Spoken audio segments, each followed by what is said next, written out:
j'espère que vous allez bien. Aujourd'hui, je vais vous expliquer la différence entre la P1, la P2, la D1 et la suite des études de médecine, donc l'externat et l'internat. Alors, la P1, concrètement, c'est la première année de médecine, donc celle pour laquelle il va y avoir la PASS ou la LAS et donc le concours commun pour rentrer en deuxième année de médecine. Donc la PASS, classiquement, c'est la première année de médecine avec toutes les matières de la PASS et une mineure que l'on choisit. Ça peut être psycho, ça peut être droit, ça peut être bio, ça peut être chimie. Et on doit valider les deux pour pouvoir prétendre au concours. Et si on n'est pas classé, on passe en deuxième année de la licence de la mineure. La LAS, à l'inverse, c'est une première année de licence classique. Dans mon cas, c'était la psychologie. Et en mineur, on a santé, donc on a quelques cours de la première année. C'est vraiment, on peut pas tout avoir forcément, mais voilà, on a quand même les grandes bases de la plupart des matières. La P2, qu'est-ce que c'est? C'est la deuxième année de médecine, donc félicitations, vous venez de passer le concours. Vous êtes en P2, il n'y a plus le stress du concours, clairement, puisqu'on est rentré en médecine, ça y est, c'est officiel, on peut redoubler qu'on restera en médecine. Et là, c'est des années qui sont un peu plus chill parce qu'il n'y a plus la pression de ce concours. Cependant, il ne faut pas l'oublier, ça reste des études qui sont très difficiles et les cours de la P2-D1, qui est le deuxième cycle des études de médecine, sont plus difficiles que la première année. C'est juste moins conséquent, il y a moins la pression, mais c'est plus difficile. Et ça, il faut pas l'oublier, il faut quand même travailler.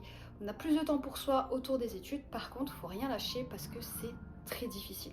L'AD1, donc du coup, c'est la troisième année de médecine, dans la continuité de la deuxième année. Voilà, c'est les bases pour préparer l'externat. Alors, dans ma fac, c'est comme ça, c'est vraiment des bases théoriques faites par les profs, des cours faits par les profs. Dans d'autres universités, il y a déjà les collèges. Les collèges, on va en parler juste après pour l'externat, mais ce sont des gros livres rouges que vous connaissez, voilà, qui coûtent une blinde, et c'est la sémiologie centrée sur les différentes parties du corps et les différentes spécialités. Donc P2D1, deuxième cycle. Là, on va passer au troisième cycle des études de médecine avec la D2, D3 et D4. D2, D3, D4, ce sont les années d'externat. L'externat, qu'est-ce que c'est? C'est un mixte entre les stages à l'hôpital et les cours. Donc les stages, encore une fois, ça dépend des facultés, mais ça peut être un mois en stage, un mois à la fac, des fois c'est le matin en stage, l'après-midi en cours. Bref, voilà, ça diffère. Globalement, on est souvent en stage à l'hôpital et après on étudie les collèges. Donc il me semble que par semestre, il y a 3, 4, 5 collèges à étudier, ça dépend des facs. Et voilà, après ça augmente à chaque semestre, il y en a des nouveaux. Et le but, c'est de les avoir tous vus pour passer les EDN, qui sont à la fin de la 6e année. Donc l'externat, c'est la 4e, 5e et 6e année. En fin de 5e année, il me semble maintenant, c'est un peu compliqué, il y a les EDN, donc les épreuves classantes pour choisir sa spécialité et le lieu où est-ce qu'on va être. Et ensuite, pendant la 6e année, on continue les stages et c'est là où on va passer les écosses. Donc les écosses, il me semble que c'est des cas pratiques ou des cas cliniques qui sont faits à l'oral. Et ensuite, pareil, ça va rentrer dans le classement final pour la spécialité. Donc la 6e année, avant, elle était comprise dans les années de révision pour les EDN et maintenant, beaucoup moins, clairement, puisqu'on passe, il me semble vraiment au début de la D4, les EDN. Et après, pendant la suite, voilà, ça va être les écosses et le reste des stages. Ensuite, une fois que la 6e année est terminée, on sait quelle spécialité on va faire et on sait dans quelle ville on va aller. Et ensuite, on a l'internat. Donc l'internat, à l'inverse de l'externat, on n'est plus vraiment à la fac. On travaille, on est médecin, on n'est pas docteur, on est médecin.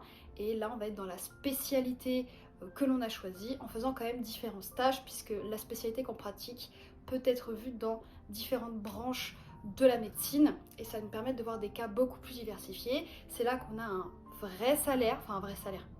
On a un salaire complet quoi. Et à côté, effectivement, on a toujours des cours pour se centrer sur notre spécialité. Et puis c'est surtout qu'on doit préparer un doctorat pour devenir docteur en médecine. En fonction des spécialités, ça peut varier au nombre d'années. Il y en a, ça va être 4 ans, d'autres 5, d'autres 6 ans. Ça dépend des spécialités que vous choisissez. Il me semble que pendant l'internat, durant les premiers semestres de l'internat, on a un droit de rétractation si on veut changer de spécialité. Attention, c'est très difficile, mais il me semble que c'est le droit au remords ou je ne sais quoi, et effectivement, c'est pour changer de filière si au final on se rend compte qu'on a fait le mauvais choix. En externat, donc ce qui était avant l'internat, on a un petit pécule à la fin du mois, voilà, parce qu'on fait quand même des gardes, c'est là où on va commencer les gardes, mais c'est pas tout le temps.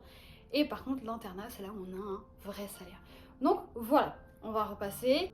P1, P2, D1, c'est premier cycle et deuxième cycle des études de médecine.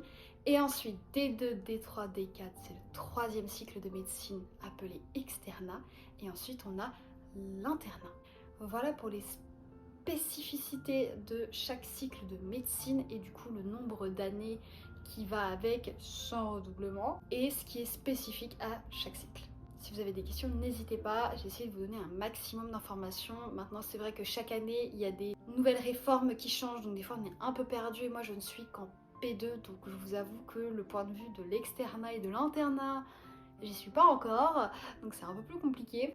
Mais voilà, si j'ai fait des petites erreurs, ceux qui sont externat, internat, n'hésitez pas à me reprendre. Mais voilà, globalement là vous avez la généralité de c'est quoi la différence entre chaque cycle de médecine.